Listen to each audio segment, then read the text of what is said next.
Greetings from Dystopia, episode 199. YUK. That should kind of give you a hint just looking out the window. You won't be able to see the rain, but trust me, it's a nasty day. It's windy. It's 56 degrees. It's that,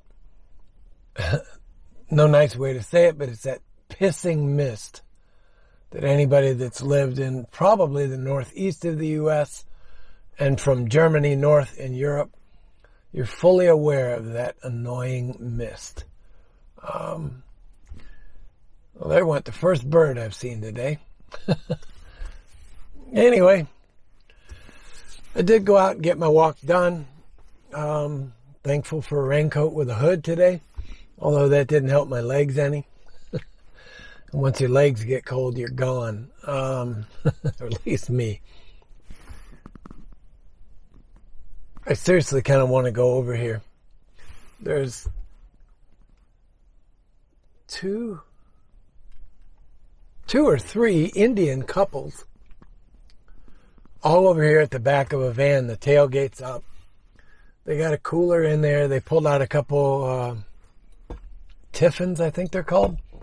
The stackable metal compartments. And they're all just having themselves a rainy picnic under the roof of the van, under the tailgate of the van as it goes up.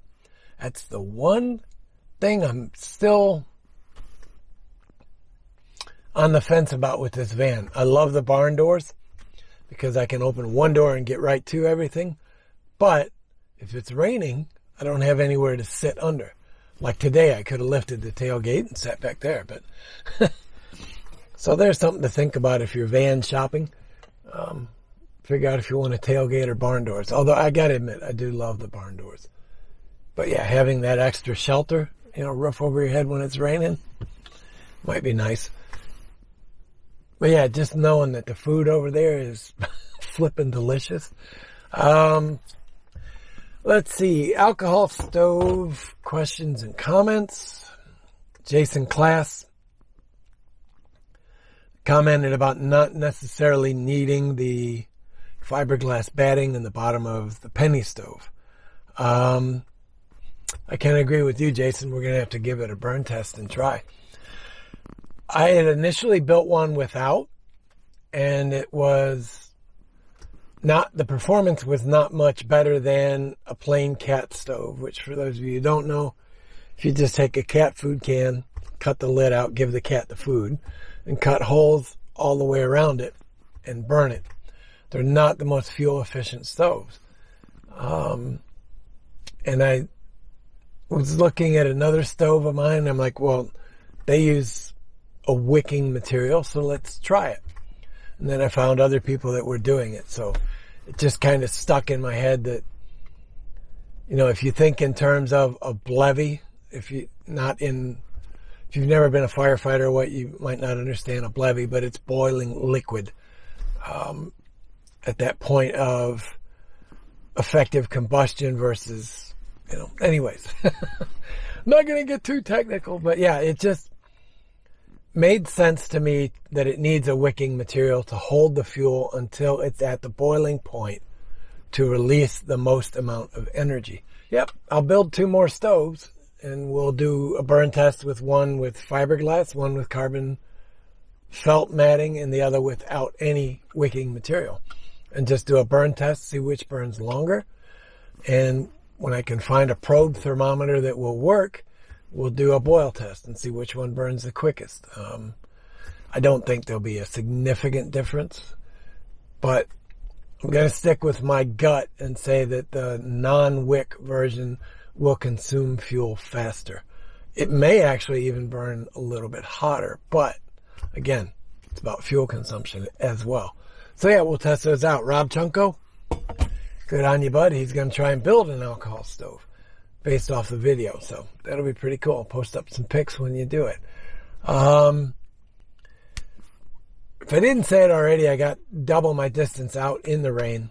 I just put on a raincoat and went for a walk. Questions on episode 200? I don't know. You'll have to tune in tomorrow and find out. I'm not going to do a video, a throwback thing. I had thought about it, but honestly, those videos, when you look at raw numbers, didn't do well when I did the throwback videos. Like 108 was episode 100 on YouTube. The views kind of went down on that, so I don't think it's really worth doing if, it's not going to get the views. Not that I'm that concerned with views. Obviously, I'm not, but I don't want to bore you to death. So, but we will talk about some changes coming on the channel, some different things that you guys can do, more input on videos. Going to change up not so much the format, but the releasing. The way I release videos will change a little bit. I can only think my daughter would be the only one disappointed, but we'll see. We'll see how it goes. It's a lot. I've said it before. A lot of what happens here is up to you guys, up to the viewers. So should be under my questions document. There it is. Yeah. Were there any changes to the Chuck box this year, the camping box? No. In fact, I only had it out a few times this year. I didn't do any duration camping. I didn't do, anything that didn't come out of my backpack for a day. Sadly, I did not get out to do an overnight this year. I was looking forward to an extended trip. Like you guys know, I was planning on the southern portion of the Ice Age Trail. Just doing, 8 to 20 miles. It depended on which way I wanted to go. I'd plotted out a couple different routes, but it just never happened this year. So we'll be back out. We'll hit it in the spring.